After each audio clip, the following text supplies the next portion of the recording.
We ended the last video talking about biochemical reactions.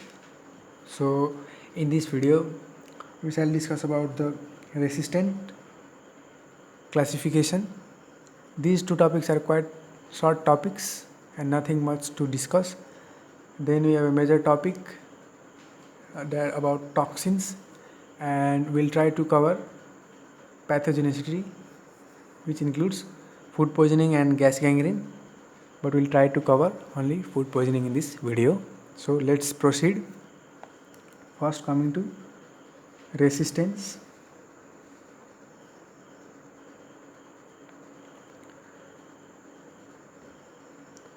So nothing special in resistance.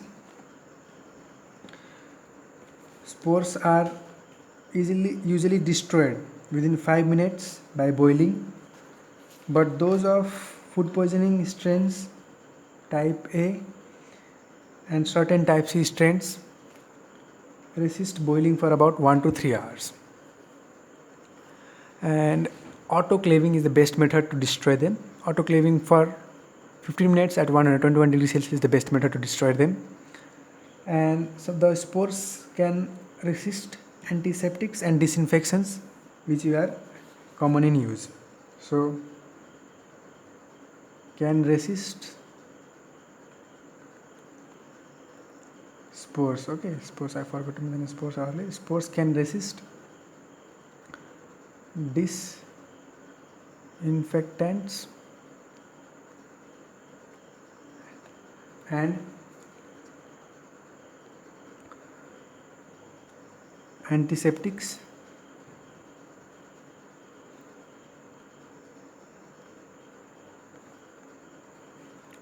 used commonly.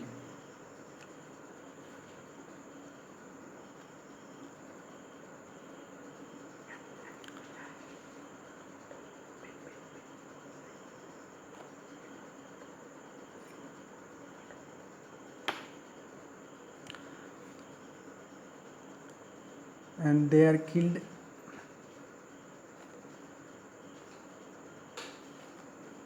by autoclaving at 121 degrees Celsius for 15 minutes. This we have already discussed earlier. And then we told that we shall discuss about classification. So classification also doesn't have much to remember. They are classified into 5 types: A to E, and this classification is done on the basis of toxins they produce. And they produce a lot of toxins, but 4 major toxins are taken under consideration. So 5 types A to E based on 4 major toxins they produce.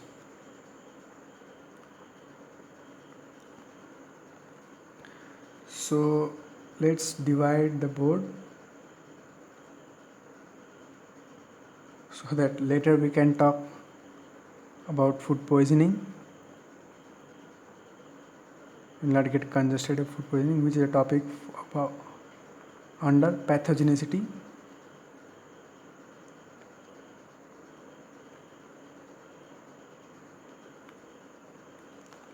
And here we shall discuss about the toxins.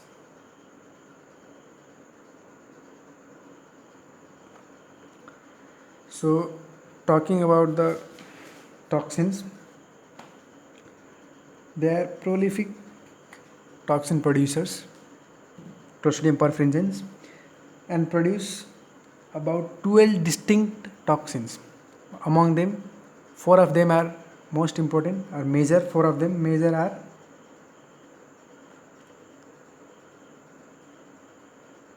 alpha, beta, epsilon, and iota.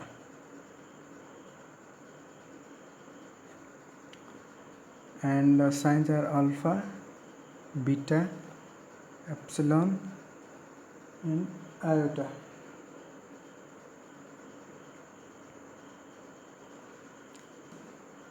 symbols alpha, beta, epsilon and iota.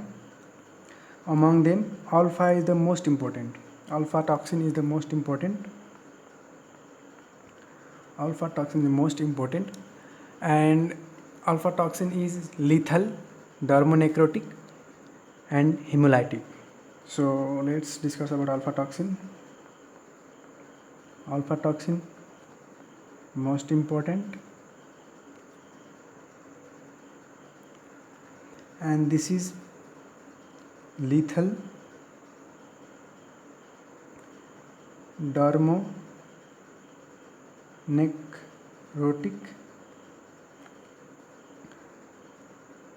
and hemolytic.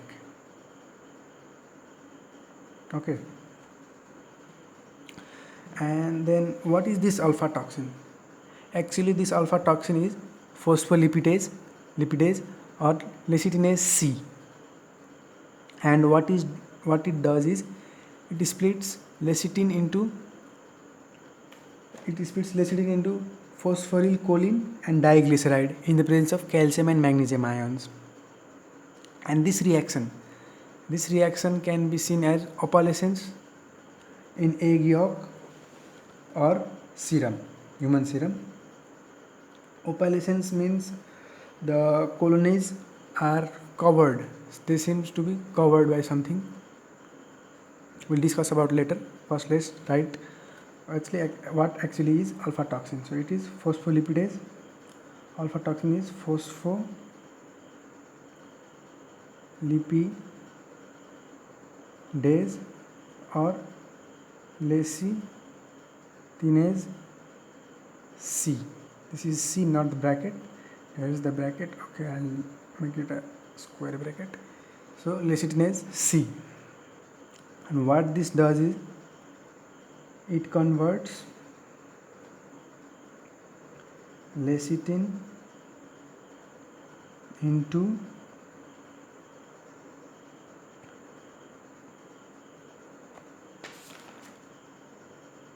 phosphorylcholine and diglyceride. Remember the ways of writing chemical reaction, same thing over here. Lecithin is converted into phosphorylcholine plus diglyceride by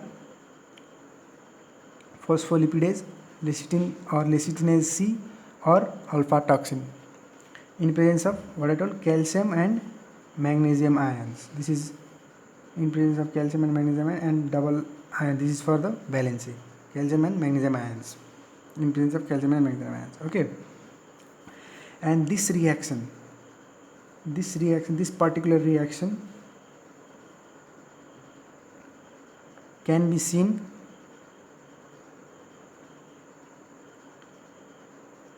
as opalescence. Can be seen as opalescence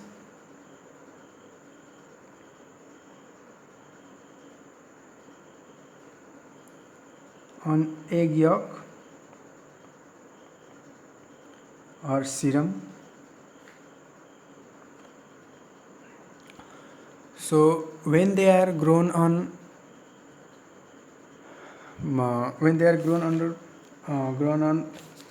blood agar when they are grown on a medium, not blood agar, when they are grown on a medium containing 6% agar, 5% peptic digest of sheep blood and 20% human serum, they produce opalescence. And let's talk about in detail. Suppose this is the media, and what should the media contain? 6% agar, 5% peptic digest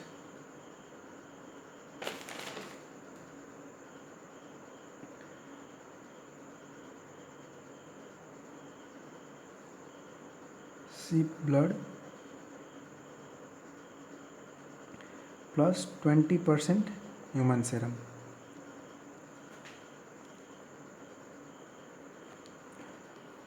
and grown on media. When grown on media,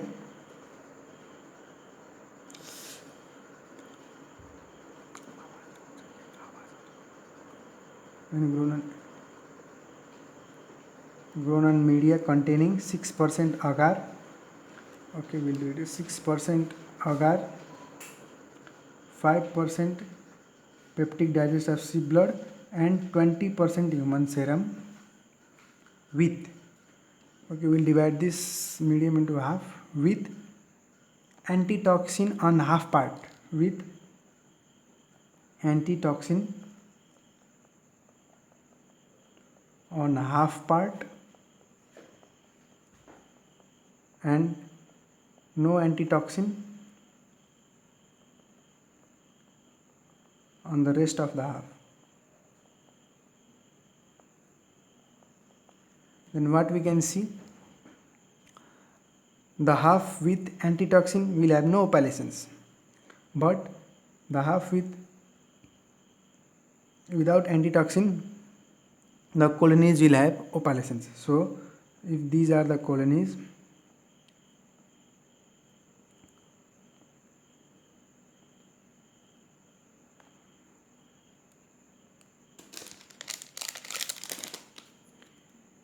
this is no antitoxin, this is antitoxin, this side. Then what happens, the half with no antitoxin produces opalescence around the colonies.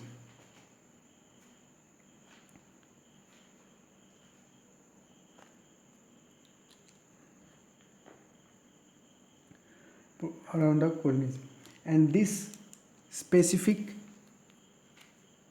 lecithinase effect, is known as Nagler reaction. So this specific effect is known as Nagler's reaction, not Nagler reaction, Nagler reaction, with antitoxin on the half, no antitoxin on the half result. So what we are doing with antitoxin on the half, there is no opalescence is produced, but with no antitoxin, opalescence produced. Okay, and this Nagler reaction can be used for rapid detection of Clostridium perfringens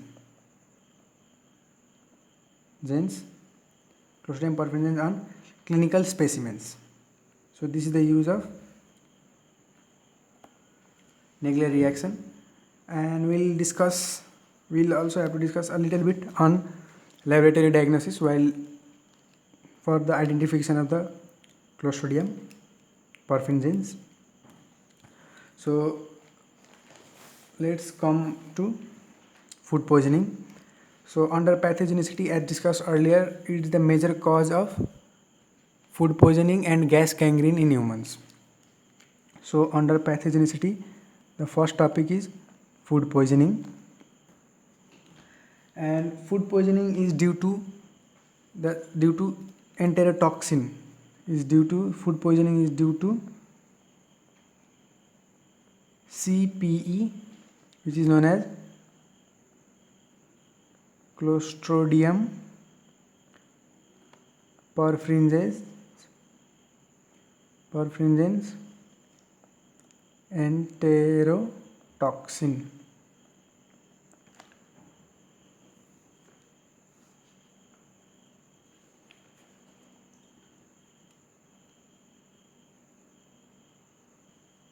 While gas gangrene is caused due to exotoxin. So due to CPE, that is Clostridium perfringens enterotoxin. And as we discussed earlier, that spores of Clostridium perfringens are present in the soil, dust, on air, or air. That means they are present in the environment. So they can contaminate foods, or they can be found, or they can be isolated from they can be isolated, or can grow on leftover foods, and foods kept warm for long period, kept for warm for long period.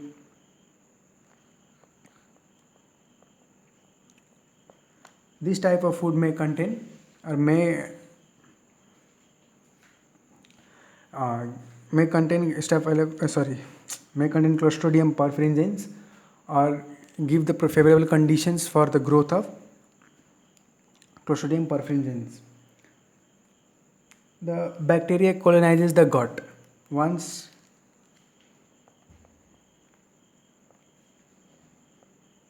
contaminated food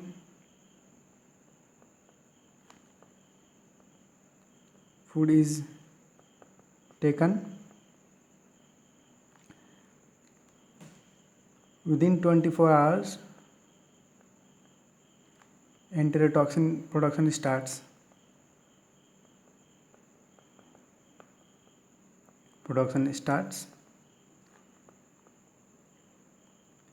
And colonizes gut.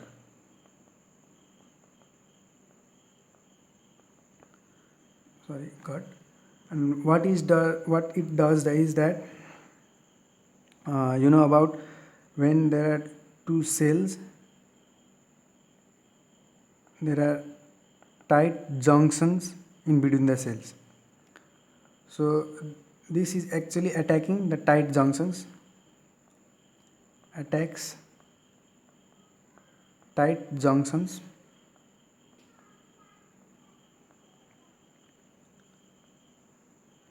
and disrupts the structural integrity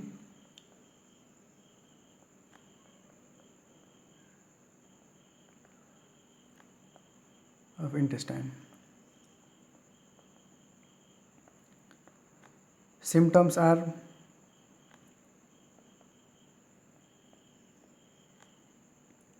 watery diarrhea,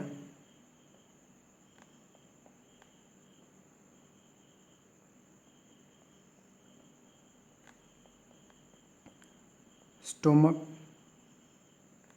cramping,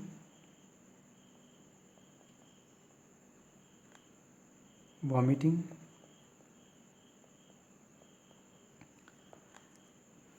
and this type of food poisoning does not require any antibiotics or antibiotic therapy. Usually it gets cured in a day. The main goal is to keep the patient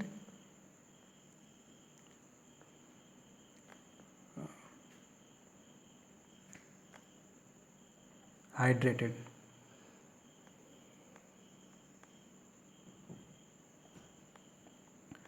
So this much in food poisoning under pathogenicity. The next topic will be gas gangrene, which is a major topic in Clostridium perfringens. We shall move for gas gangrene in the next video. Then we'll try to complete the laboratory diagnosis and treatment along with gas gangrene. So thank you.